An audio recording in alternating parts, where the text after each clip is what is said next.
नमस्कार, मी Yamini महामुंडकर. Bit diabetes या आमच्या खास कार्यक्रमामध्ये तुम्हा सगळ्यांचं अगदी मनापासून स्वागत आहे.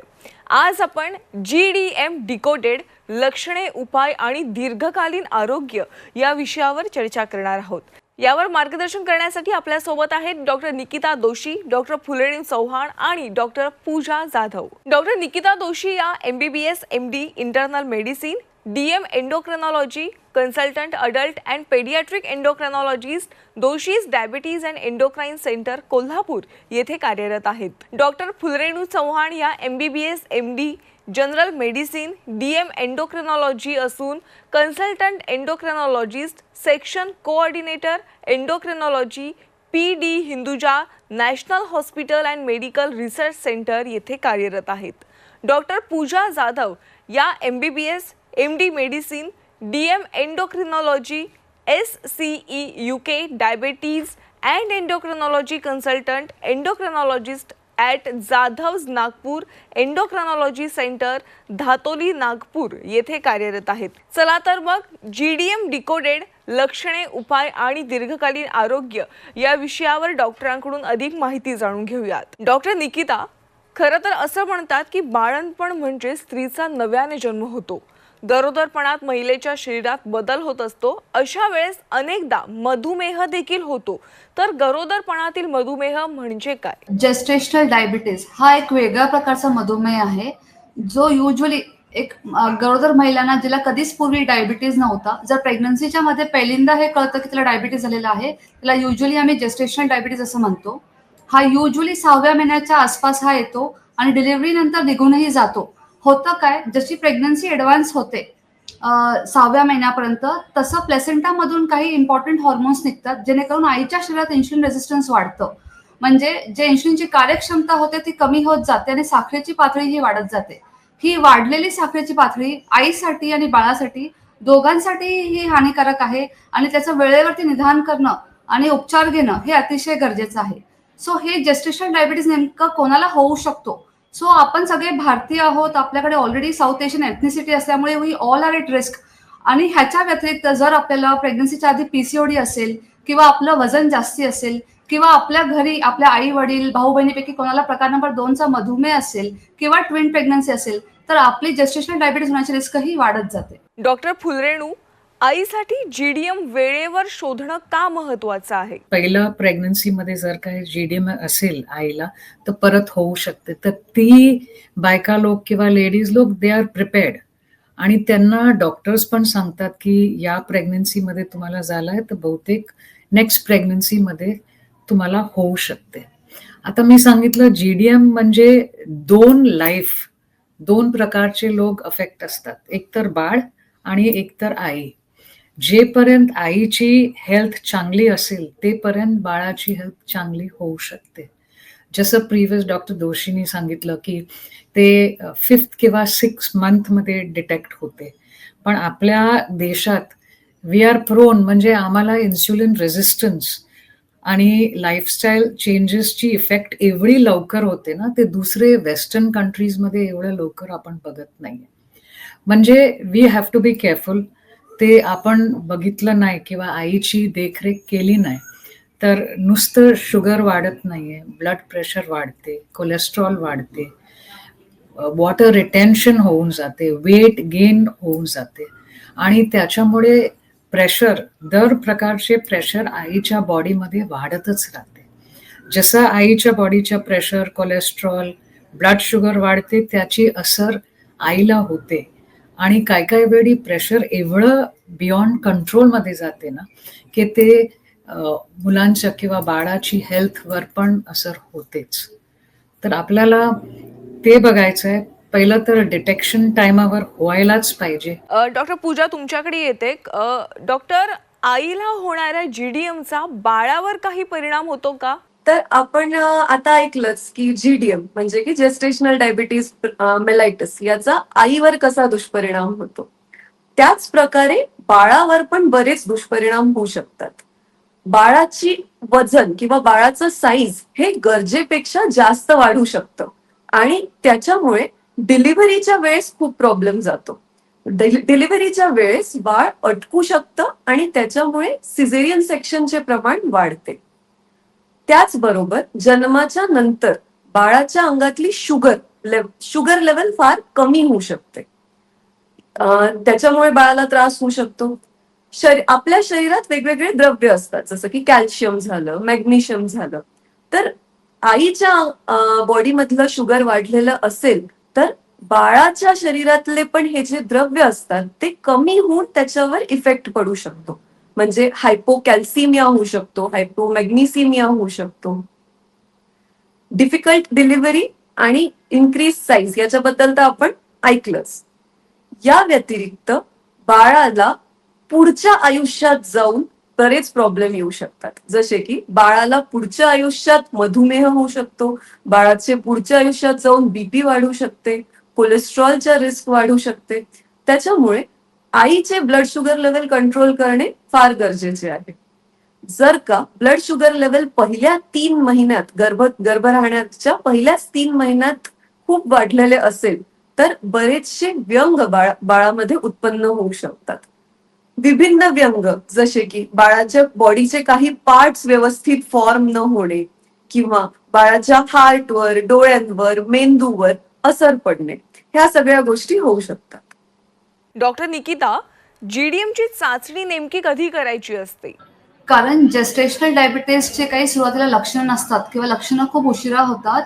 टाइमली स्क्रीनिंग करणं, त्या आजाराला ओळखणं वेळेवरती हे खूप गरजेचं आहे. सो बाय प्रोटोकॉल युजली तुमचे gynaecologist your endocrinologist would ask you 24 ते 28 आठवड्याच्या मध्ये तुमचं ब्लड सॅम्पलिंग केलं जातं. तुम्हाला एक 75 ग्रामचं glucose anhydrous glucose powder along with 250 ml water असं प्यायला सांगतात आणि त्याच्या 2 तासानंतर ब्लड सॅम्पलिंग केलं जातं. त्याचे काही टार्गेट व्हॅल्यू असतात आणि ही टेस्ट 2 प्रकारे केली जाते. एक तर नॉन फास्टिंग स्टेट म्हणजे दिवसाच्या कोणत्याही वेळेला, आणि एक फास्टिंग प्रोटोकॉल. सो ते आपले डॉक्टर ठरवतील की त्यांना कोणत्या प्रोटोकॉल प्रमाणे जायचं आहे आणि त्यांच्या रिपोर्ट प्रमाणे त्याचं विधान केलं जातं. काही हाय रिस्क पेशंट जसं की चव्हाण मॅडम म्हटले की we all have very high risk of gestational diabetes. तर जर आपलं बॉडी मास इंडेक्स जास्ती असेल किंवा आपल्याला मागच्या प्रेग्नन्सीमध्ये जेस्टेशनल डायबिटीज होऊन गेला असेल किंवा आपल्याला प्रेग्नन्सीच्या आधी PCOD नावाचा आजार सिद्ध झाला असेल किंवा ट्विन प्रेग्नन्सी असेल किंवा आपल्या घरच्यापैकी आई वडीलपैकी भाऊ बहिणीपैकी कोणाला प्रकार नंबर 2चा मधुमेह असेल तर we have a higher risk of getting gestational diabetes. तर अशा काही पेशंट्समध्ये आम्ही फर्स्ट ट्रायमेस्टरमध्ये म्हणजे प्रेग्नन्सी राहिल्या सुद्धा ही चाचणी केली जाते. गरोदर महिलेला GDM झाला आहे हे कसं ओळखायचे, म्हणजे याची काही लक्षणे दिसतात का? डॉक्टर फुलरेणू. हा खूपच महत्वाचा प्रश्न तुम्ही विचारला. Thank you for that.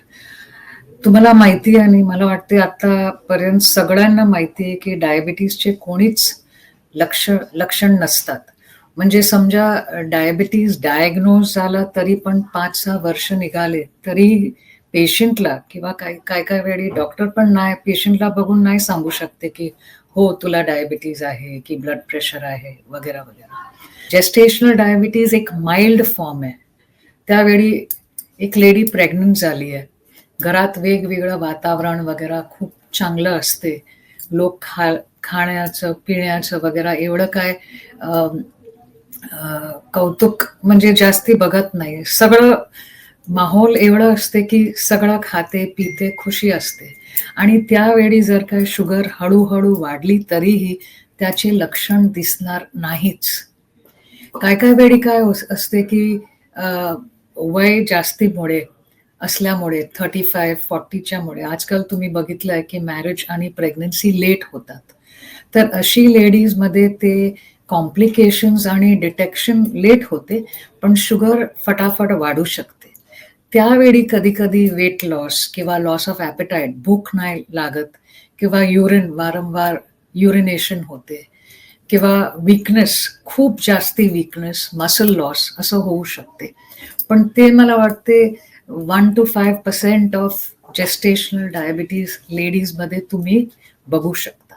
90 to 95% of लेडीजला काहीच लक्षण नसतं. जसं माझे कलिगनी सांगितलं की तुम्हाला खूपच अवेअर असायला पाहिजे आणि टेस्टिंग राईट टाइम करायलाच पाहिजे. ज्यांच्या घरी रिस्क फॅक्टर्स जास्ती असते, ज्यांना प्रिव्हियस प्रेग्नन्सीमध्ये GDM असं डिटेक्ट झालं असते तर आम्ही सांगतो की जसं तुम्हाला माहिती पडला की तुम्ही प्रेग्नंट आहे, तुम्ही शुगर करा. आजकाल आम्ही असं पण करतो, नॉर्मल प्रेग्नन्सी प्लॅन केली त्याच्या आधी शुगर टेस्टिंग करतात. नुसतं फास्टिंग आणि पोस्ट लंच नाही, पण एक ग्लायकोसायलेटेड हिमोग्लोबिन म्हणजे म्हणून एक खास टेस्ट आहे. ते पाटलं 3 महिन्याच्या ॲव्हरेज शुगर आपल्याला एक रिपोर्टनी माहिती देतो. आम्ही इन्सिस्ट करतो की जर का तुम्ही प्लॅनिंग करत असेल ती टेस्ट करा, थायरॉइडची टेस्ट करा, आणि जर काय बॉर्डरलाईन असेल तरी पण आम्ही पेशंट्स आणि फॅमिलीजला एड्युकेट करतात की बी केअरफुल, तुम्हाला नंतर शुगर होऊ शकते. डॉक्टर पूजा, तुमच्याकडे येते की जीडीएम टाळता येऊ शकतो का, आणि समजा जीडीएम टाळायचा असेल तर नेमकं महिलांनी काय करायचं? तर डेफिनेटली जीडीएम टाळता येतो. एखाद्या महिलेला पहिल्या प्रेग्नन्सीमध्ये जीडीएम असेल आणि तिने नेक्स्ट प्रेग्नन्सीमध्ये हे प्रॉपर प्रिकॉशन्स घेतले तर तिचं जीडीएम टळू पण शकतो. जीडीएम टाळण्यासाठी आपल्याला प्रॉपर लाईफस्टाईल चेंजेस करणे गरजेचे आहे. तर लाईफस्टाईल चेंजेस म्हणजे नेमकं काय? जेवण आणि एक्सरसाइज.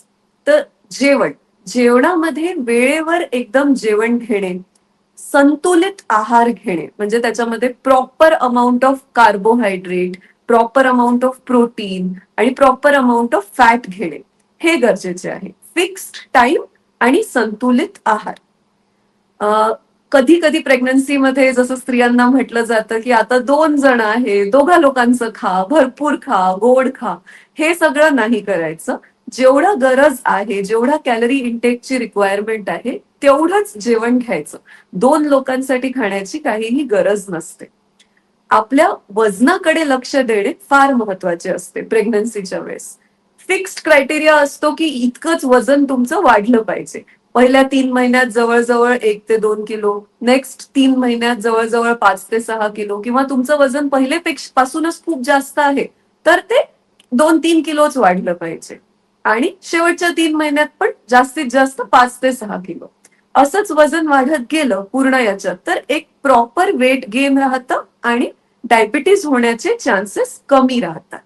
गोड खाणे जास्त प्रमाणात किंवा मैदा आणि मैद्याने बनलेले प्रकार खाणे, जसे की ते ब्रेड, बिस्किट, पाव, जंक फूड, नूडल्स, मोमोज, हे सगळे गोष्टी कम्प्लिटली टाळायला पाहिजे. काही काही जणांना फक्त चिप्सचे डोहाळे लागतात, तसं नसतं. प्रॉपर फूडच घ्यायचं गरजेचं असतं. याचबरोबर डेली एक्सरसाइज करणं, म्हणजे एकदम फार विगरस एक्सरसाइज न करता जेंटल एक्सरसाइज, जसं की फक्त वॉकिंग, सकाळी अर्धा तास, संध्याकाळी अर्धा तास, एवढं जरी केलं तरी आपलं शुगर लेवल बऱ्यापैकी कंट्रोलमध्ये राहतं. एकदम सिडेंटरी नुसतं बेड रेस्टच, ज्या महिलांना ऑलरेडी बेड रेस्ट सांगितली आहे त्यांचं वेगळी गोष्ट आहे. पण ज्यांना असं काही सांगितलेलं नाही आहे, जे लोक चालू शकतात, फिरू शकतात नॉर्मली, त्या लोकांनी नॉर्मल लाईट एक्सरसाइज करणे गरजेचे आहे. नुसतं बेडवर झोपून नाही राहायचे. आणि वेळेवर झोपणे, लेट रात्रीपर्यंत जागरण न करणे, सकाळी लवकर उठणे, हे पण एक महत्वाची भूमिका असते.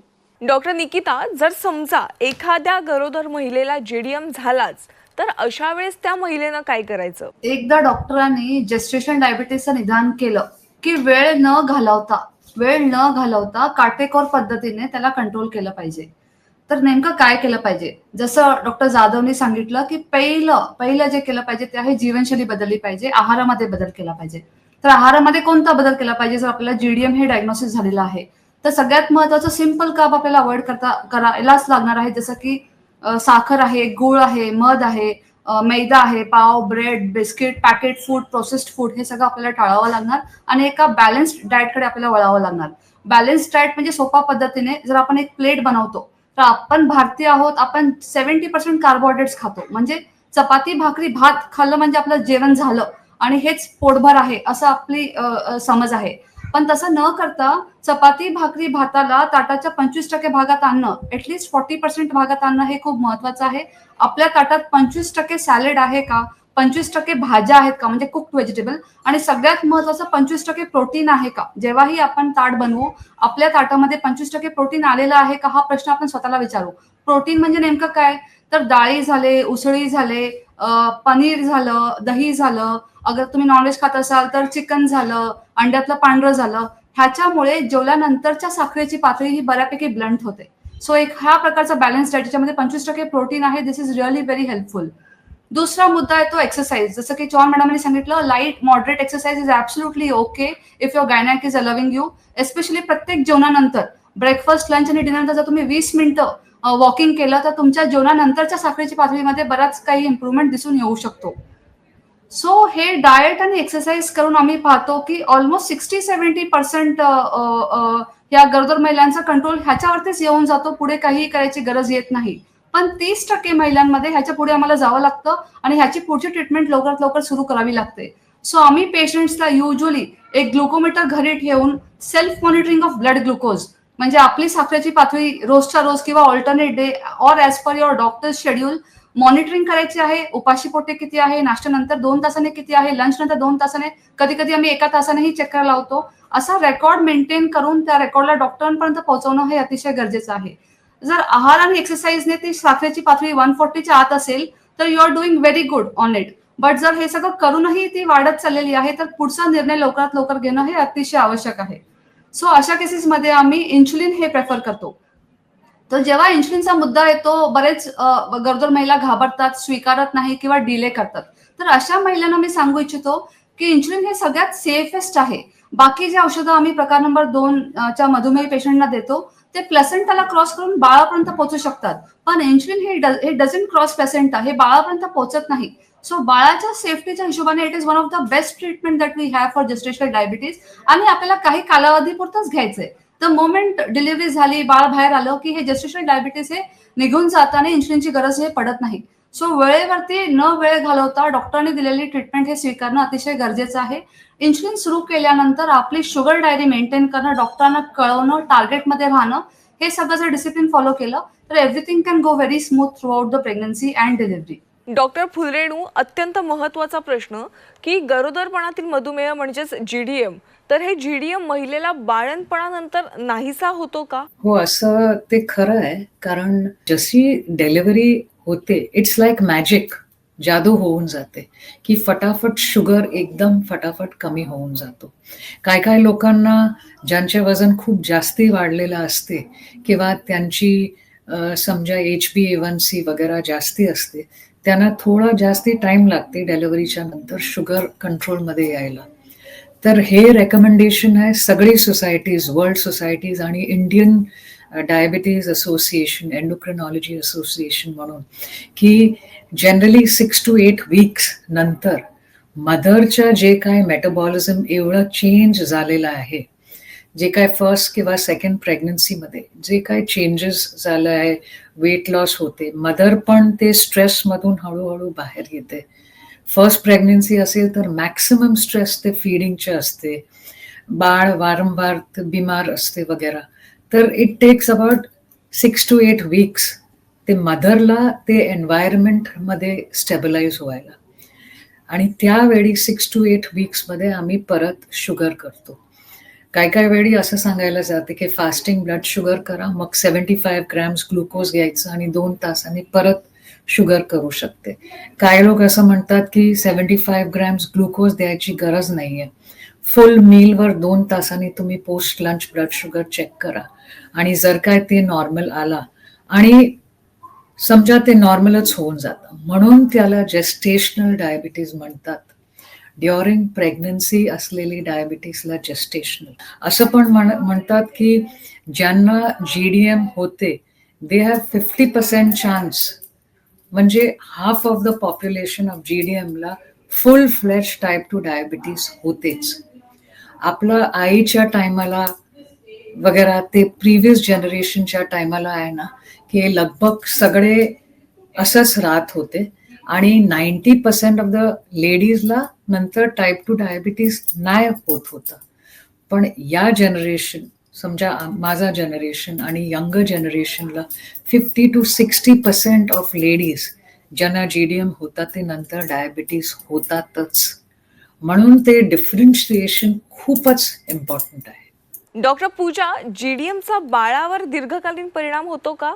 जसं आपण पहिले पण ऐकलं की बाळावर शॉर्ट टर्म परिणाम लगेच प्रसूतीच्या वेळेस किंवा डिलिव्हरीच्या नंतर शॉर्ट टर्म इफेक्ट्स असतात, त्याच सारखे लॉंग टर्म इफेक्ट सुद्धा असतात.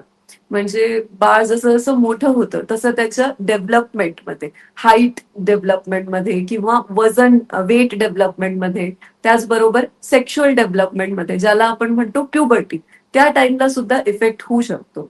आणि सगळ्यात महत्वाचं म्हणजे जितके पण मेटाबॉलिक कॉम्प्लिकेशन्स असतात, जसं की डायबिटीज, ब्लड प्रेशर वाढणे, कोलेस्ट्रॉल प्रॉब्लेम्स, वजन गरजेपेक्षा वाढणे, हे सगळे प्रॉब्लेम्स पण पुढे चालून बाळाला येऊ शकतात.